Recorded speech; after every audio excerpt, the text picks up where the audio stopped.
more and more of the actors target those companies, individuals, organizations kind of deliberately. Hello and welcome to episode 20, season 1 of your Cyber Threat Intelligence podcast. Whether you're a seasoned CTI expert, a cybersecurity professional, or simply curious about the digital battlefield, our expert guests and host will break down complex topics into actionable insights. On this episode of season 1, our host Pedro Kertzman will chat with Sarah Freeman, Chief Engineer for Intelligence, Modeling, and Simulation within MITRE's Cyber Infrastructure Protection Innovation Center. Sarah provides government sponsors and private sector partners with actionable cyber threat intelligence and innovative security solutions to protect critical infrastructure. She has more than a decade's experience in industrial security and formerly served as an industrial control systems analyst at Idaho National Laboratory before joining MITRE in 2022. This year, Industrial Cyber named her to its Hall of Fame. Over to you, Pedro. Sarah, thank you so much for coming to the show. Thanks for having me. Happy to join you. Would you mind telling us a little bit about you and how your journey within MITRE started and where you are today? Sure, happy to start there. I know we are going to immediately jump into a little bit of my career, but I think the two are kind of linked because I've been at MITRE since July of 2022, but I met many people and started working with MITRE long before I joined it. So probably started working with MITRE directly around 2020. And then I had exposure, of course, to MITRE in the past, being in the space for cybersecurity and critical infrastructure protection, so knew of them. I also had the opportunity when I joined in 2022 to join a team that was already in progress, already being developed, and work directly with a lot of people that I knew from my former life. So I came from Idaho National Laboratory, which is a DOE research lab. And in that capacity, I actually worked directly with a number of the people that I work with now. So to include, probably most importantly, my current director, Mark Bristow. So having kind of that exposure and experience just is probably a good metaphor for what it is like to have a career in ICS and industrial control systems. It is an extremely small community. Yeah, I imagine. Sometimes painfully small. So the industrial security space is one where people change jobs. People, kind of go into the outskirts. Maybe they go to the government. Maybe they go to the private sector, work for a utility. Maybe they do the research route. But people almost always end up crossing each other's paths again. Got it. Thank you. And within this journey, would you say you saw any differences in the way people used to think or used to do security for ICS and how it looks like today? Any insights around that? Things have changed drastically. So when I started at Idaho National Laboratory, they hired me in 2013. Before that, I had a little bit of exposure to the space and the challenges of critical infrastructure protection, primarily because I was working in a role doing cyber threat intelligence. So I would occasionally have various customers come up and ask kind of pointed questions about whether or not, at the time I was working Russian criminal underground stuff. So they'd ask very pointed questions about whether or not any Russian criminal elements were talking about SCADA or ICS. And I'd be like, I don't know, I'll check for you. But the interesting thing about it is, at that time, the only people who really worried about non-state actors, the only people that were really hiring my company at that time were all in the financial sector. And so I think it's like a really interesting place to start, because when cybercrime became a problem within the financial sector, it was originally a financial decision. The original plan was basically to cover the cost of fraud through a series of fees and things. And so it was written into the books as we anticipate that these companies, these credit card companies, these banks will experience X amount of damages based on cybercrime activity per year. And so because of that, they kind of ignored it beyond putting that line item on the books to be prepared to basically pay out of pocket.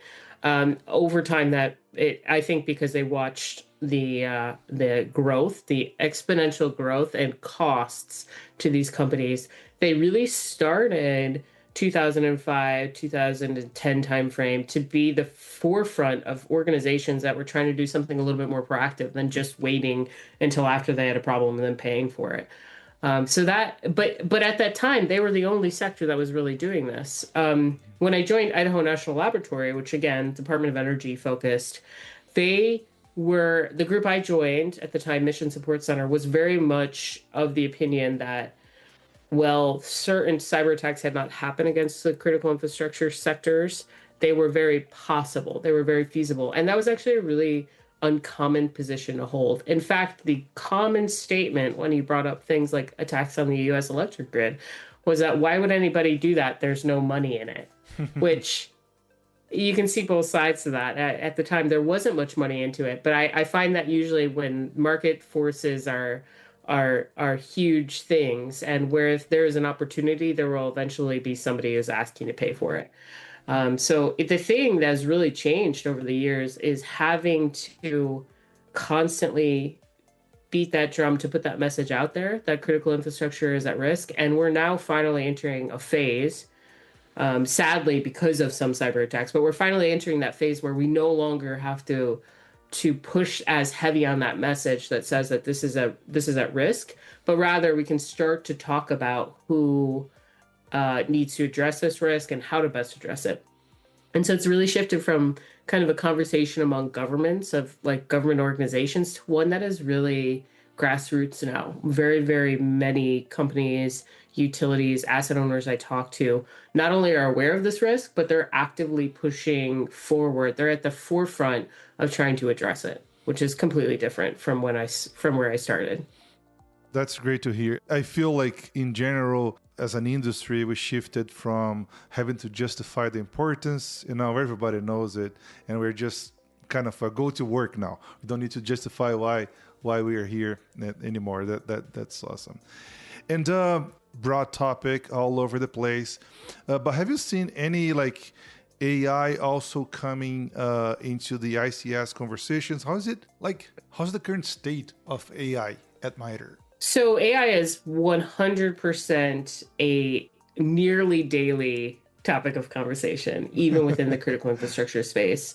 There's kind of a running joke and series of memes. You only need to know, it's been kind of true for a couple of years, but you go to some of these conferences, like RSA, for example, and the number of people on the vendor floor that are pushing AI-based solutions has just gone through the roof. It is a difficult thing to avoid right now. It'd be impressive if you could. That being said, it's become popularized in the last couple of years, but it's not a new phenomenon. Mm-hmm. So if you go back to even what does it mean to talk about adversaries leveraging AI and what does it mean to manipulate data flows and things like that, machine learning and how that data is being integrated has been a topic of conversation within the security and the hacking community for a long time. Mm-hmm. So even going back to DEF CON circa 2017, 2018, there were actual presentations about manipulating data flows to these kinds of systems so that they don't perform the same way. So part of this is, I think, my colleagues in the AI Innovation Center would want me to highlight. Some of this has been going on for a really long time. And depending on where you are as a historian of all things computer, you may mark the dawn of AI in 2010. You may mark it all the way back before, 1980. But the reality is it has gone from a thing that was, I don't want to say notional, but it was not something that most people dealt with in every day. And now suddenly it has become this thing that people are just being inundated with. Mm-hmm. But there was a very similar arc that happened within the cybersecurity space for critical infrastructure that particularly popularized in the nuclear community. Again, a little bit of a nod to INL here again. But there was a period of time where there were not digital control systems, and most people have never seen a pneumatic control for a nuclear reactor in their entire life. But this is you can see pictures of it online. It's kind of impressive. But this was the state of the industry not that long ago. In my lifetime, that was the state of the industry. And when there was this big push to move from analog controls to digital control systems, a lot of people hesitated, the same way that when you adopt any technology, it comes with one, change, and two, potential risk. But the reality was the market forces were going that way regardless of what we thought about it. And the whole point of this really is, similarly, we're on the crest of a wave right now that is very AI centric. And so much of MITRE's work related to artificial intelligence is focused on ensuring transparency and safety and trustworthiness of these systems, as well as being very strategic in how we want to leverage that technology. You've probably heard the stories of people's jobs being replaced entirely with AI. Yeah. Again, looking back at history, we know that kind of transition is not fast, but when it does occur, there is a strategic and intelligent way to go about doing it. We want to gain all of the efficiencies possible from the new technology, but do it in a safe, secure, appropriate way. So we're actually in my research with some of my AI coworkers and research partners, we're very much focused actually on what does it mean to bring this technology to help individual humans do their job better and faster and cheaper. Absolutely. That's the main thing. I think the AI conversation got so popular nowadays because of LLMs. So it just brought to the forefront, people can interact with it.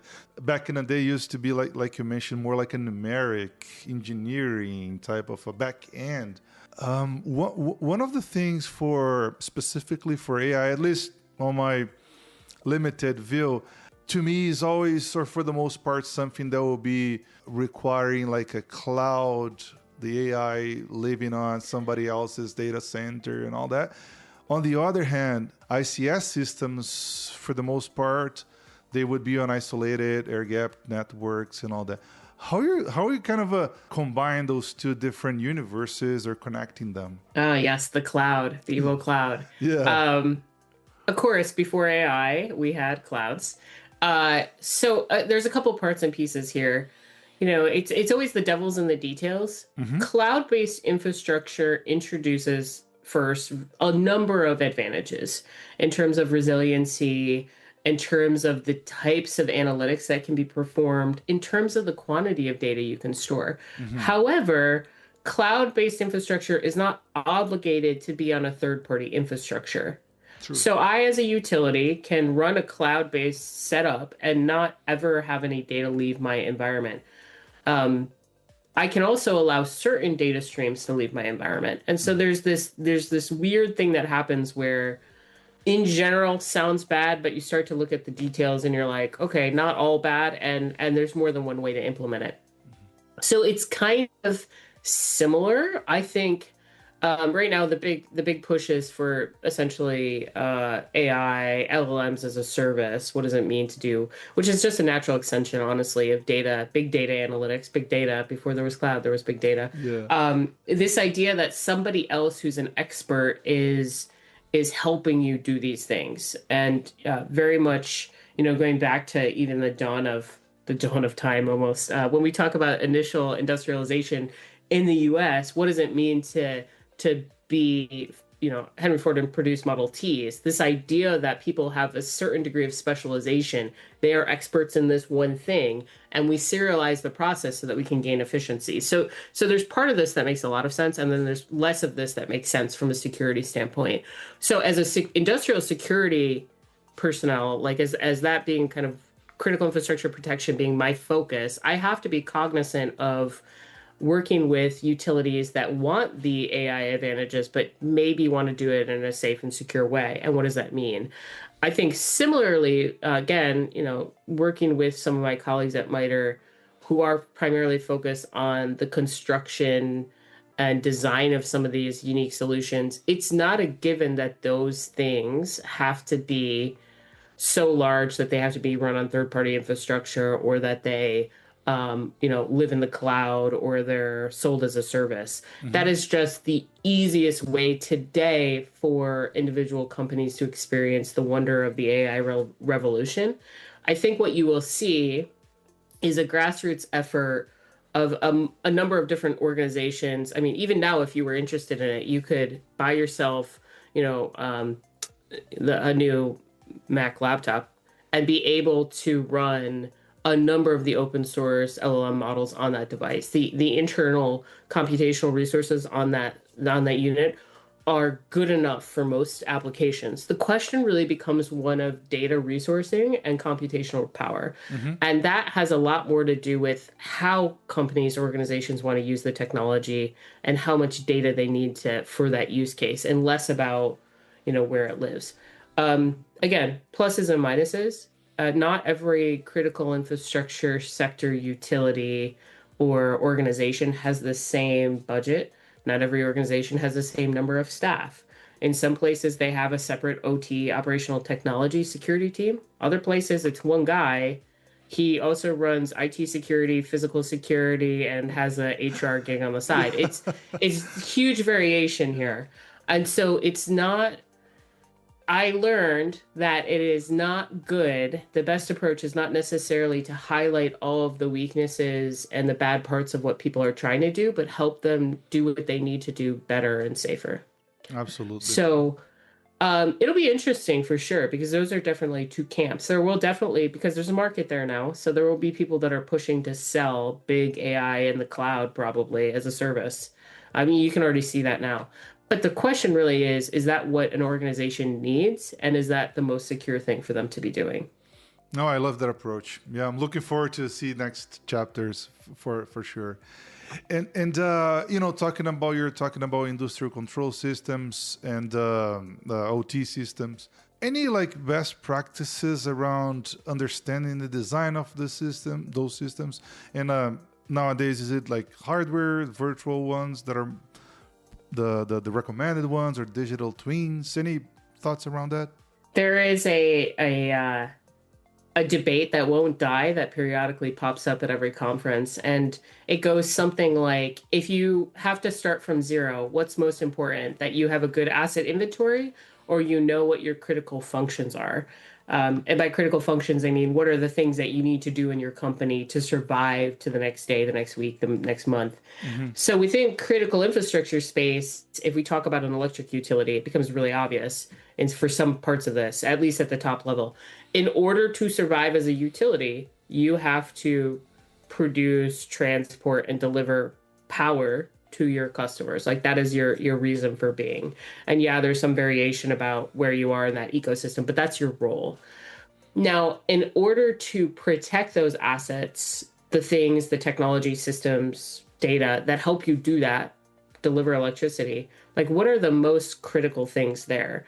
And so most people start with a basic asset inventory that may be somewhere between 40 and 60% accurate. It may be missing a vast majority of equipment, but they start somewhere.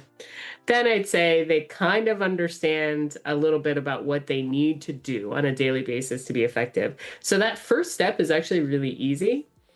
It's what happened next that is kind of complicated. Usually the next thing that most leaders in industrial security are pushing forward is that companies start to then look at what happens when either those technologies or those data flows or those processes no longer work as a result of a cyber attack.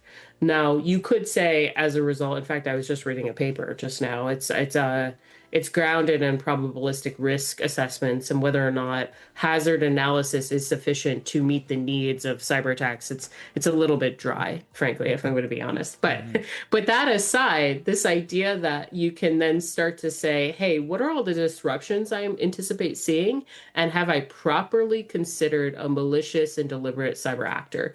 Because cybersecurity, particularly within an operational technology space, is almost entirely grounded in this concept of resiliency.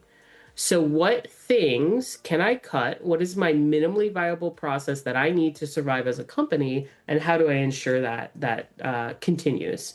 And so again, start by asking yourself, what do you have? What do you need to do? And how can I anticipate these things would break in the future? There's more nuance to it than that, but that is definitely the starting foundation for, I would say, most successful security organizations within the critical infrastructure space. That's great. And so you mentioned about those critical assets depending on the specific end goal of those companies. Do you see any differences maybe in the past or nowadays that everybody knows critical infrastructure, even though they don't necessarily will pay ransom, but that's not the end goal of the threat actors on the other end. But do you see any differences that how people are trying to reach those infrastructures from an attack standpoint, maybe linking to the ICS matrix? Is this through the SCADA systems or the ICS systems, or they will be now like the crown jewels? They're the end goal kind of thing, and not like the entry points anymore.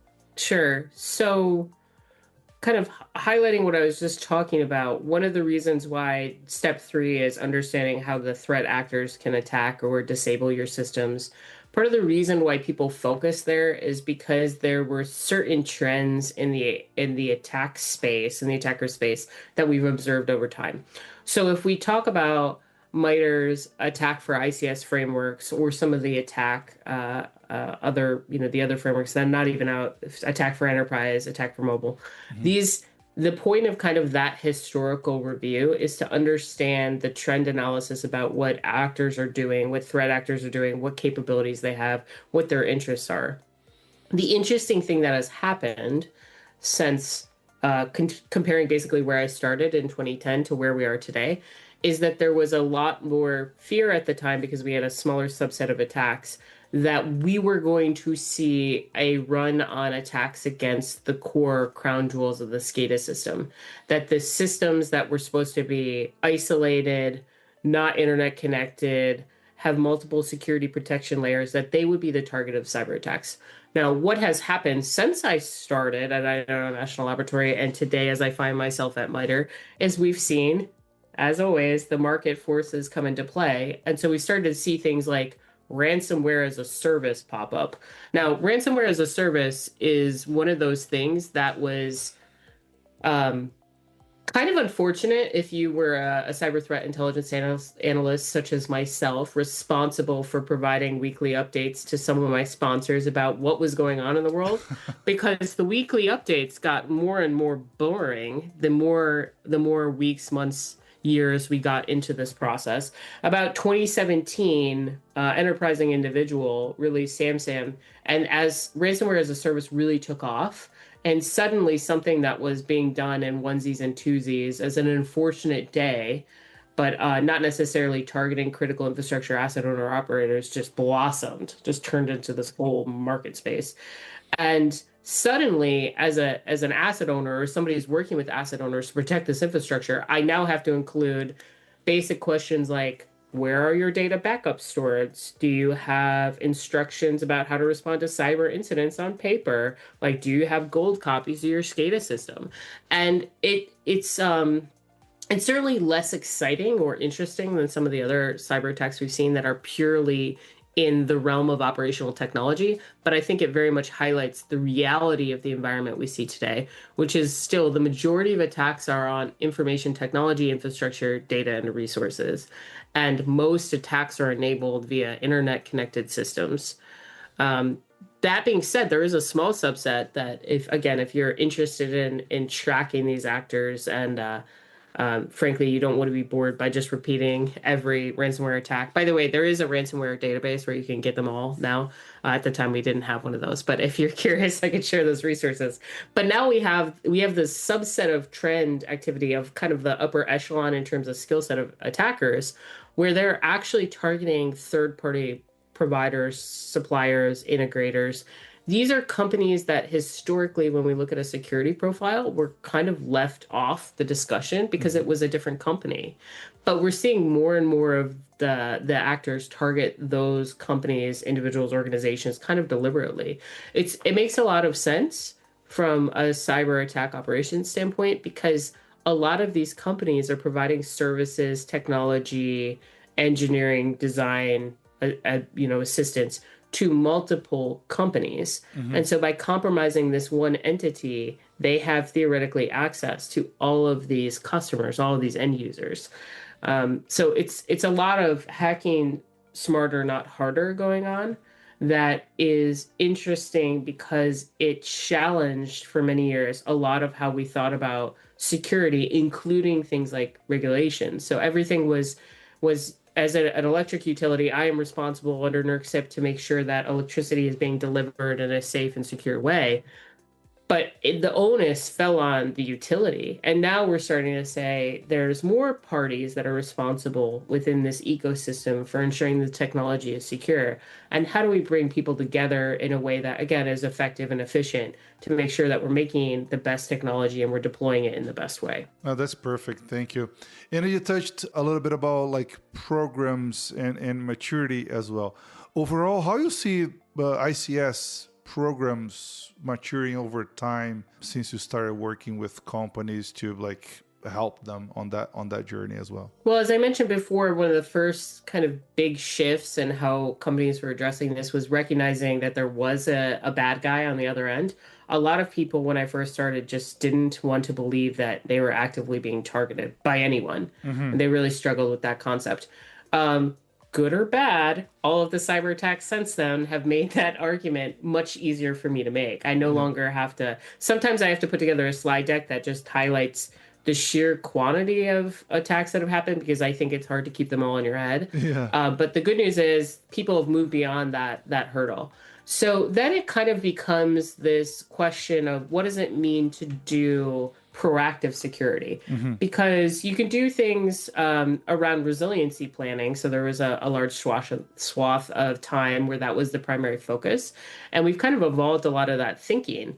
But now we're at the stage where all of the proactive security and resiliency planning is resource intensive. For many companies, it was untenable anyway. But we've kind of gone into this space where there is so much security, nobody can do it well, and that's regardless of whether or not it's regulatory or some of these proactive measures. If you were to say consider the number of vulnerabilities that have been disclosed, there's been a massive increase just even the last 3 or 4 years, to the point where I think there's something like 40% increase from last year of vulnerabilities identified.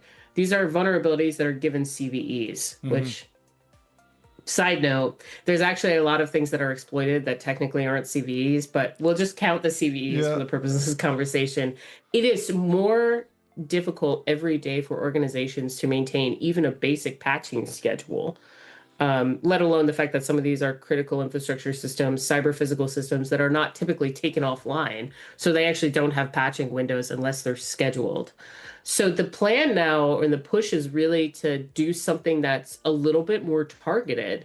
So if we can get ahead of the threat actor instead of waiting until after the threat actor has manifest themselves in a certain way and attack these systems, maybe then we can be a little bit more strategic about what systems we patch and in what order. Or maybe we can identify security controls that are not manipulatable by a cyber adversary. So you'll see a lot of pushes like that, including one that we're working with Mark Bristow that we push pretty heavily here within MITRE, looking to use threat intelligence as a way to understand what the future adversary capabilities will be as a kind of cyber forecast within infrastructure susceptibility analysis, so that we can prioritize mitigations or potential weaknesses for organizations so that they can come in and really just focus on those areas that they're likely to see the greatest risk from adversary attacks.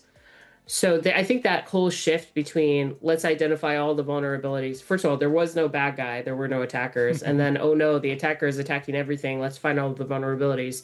To, oh no, we found all the vulnerabilities. There's too many to address. To now circling back and let's ground what needs to be done. Let's triage based on what the actor is actually interested in doing and capable of doing, which is really helping to reduce the burden on security teams. No, I love that. And honestly, the idea about cyber forecast, for sure, if you can anticipate what our, opponents will be doing in 1 month or year, and so on and so forth. Especially as the technology evolves as well, it would be absolutely important. I agree, and I love the way you frame it. We cannot handle everything, so let's focus on the things that sometimes things are vulnerable but not really exploitable. So let's focus on the ones that pose a greater risk for the overall company. No, I love that approach. Thank you. And for the CTI folks, any preferred learning sources when it comes to the ICS space for the CTI audience? Sure. I guess I would recommend first that because of the nature of cyber physical systems, big moving objects, large safety-centric design, so things are designed a little bit differently over there in operational technology land. Because of that, it's kind of important that people interested in being cyber threat intelligence analysts in that space really embrace the differences between IT and OT. There are a lot of similarities, and every day where the two fields are looking more alike than they are different, particularly with the adoption of AI, big data, all those cloud services, all those things you mentioned.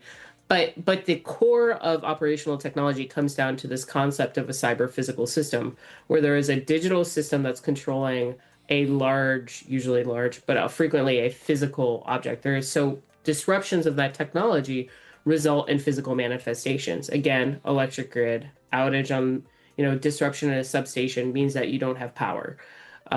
So recognizing that reality is kind of core, because if you show up and then try and kind of extrapolate what a cyber threat actor is doing without any knowledge of those systems, you can oftentimes misunderstand the potential risk. Because thankfully, there is still frequently it occurs that a threat actor who also doesn't understand the underpinning cyber physical systems will come into a space and try and manipulate these systems ineffectively. Yeah. And as a cyber threat intelligence analyst, it's critical that you not be in the business, in my mind anyway, of propagating fear, uncertainty, and doubt. And so recognizing what is actually possible based on the technology or the typical processes within these spaces is paramount. A lot of times we have people transition from traditional threat intelligence spaces into the ICS land, and they don't recognize that difference. They also will sometimes go too far over. So they will immediately jump to the sky is falling mentality because somebody manipulated a thing in a certain way. And it's important that you be really careful when making those pronouncements, because again, there's a safety implication for many of these systems that is not present when we're talking about a data center. So the other part of this is, okay, great. So it's challenging. It's different. How do I learn more about it? The good news is there is, I would say, a fairly robust, small but robust industrial security community that really goes out of their way to help people understand the differences between these technologies and the mechanics of how these cyber attacks can occur. So conference resources, and you don't actually have to, secret here, you don't actually have to attend the conferences. You can actually watch most of the conference material on YouTube after it's been presented if you are in a position where you can't afford some of these conferences because they can be very expensive. But things like S4 is one that always comes up, traditionally held in Miami. I think they may be moving it in the future. The SANS Industrial Control Systems Security Summit, traditionally held in Orlando. Again, a lot of resources online there. Also, SANS does a lot of free webinars and things all the time. The RSA committee does have a cyber physical systems committee. So if you're interested in kind of an alternative perspective, there's a lot of good material in that subset there. B-Sides, which is a distributed security conference, but they will frequently have ICS specific or industrial security specific speakers. Again, you have to kind of look on a case-by-case basis, but we're coming up against, DEF CON. B-Sides, Las Vegas, as far as I know, they still have free admittance. It's been a while since I've been down there, but a lot of people will go down there and then go to DEF CON, even if they don't go to Black Hat, because Black Hat can be on the little bit expensive side. DEF CON is very accessible, and it's not nearly as scary as you may have been led to believe. So all of those resources, and frankly, the artifacts that those conference organizations have put out there are, they're all kind of very accessible for people getting into the field. There are also new ones that are either returning to their ICS roots or industrial security roots, or have touched on the topic in the past, or are new and emerging.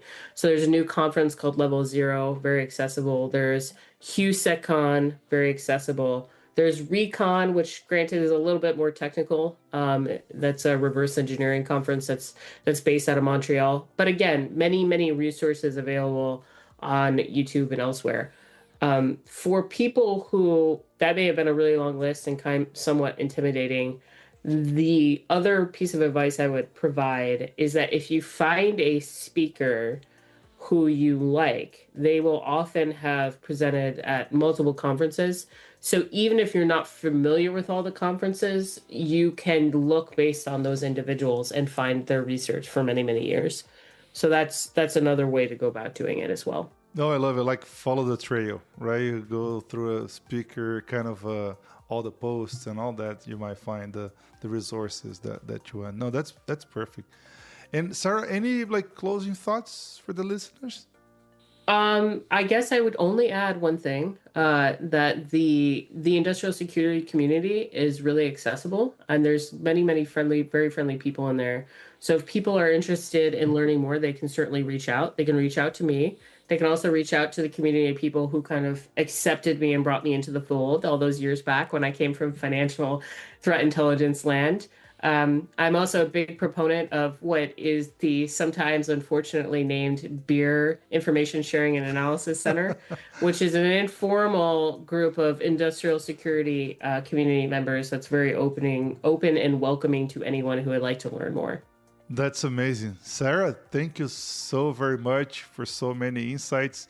Really appreciate you coming to the show, and I hope I'll see you around. Thank you. Thank you. It was fun talking to you.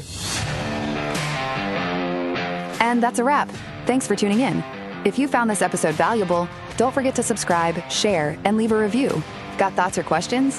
Connect with us on our LinkedIn group, Cyber Threat Intelligence Podcast. We'd love to hear from you. If you know anyone with CTI expertise that would like to be interviewed in the show, just let us know. Until next time, stay sharp and stay secure.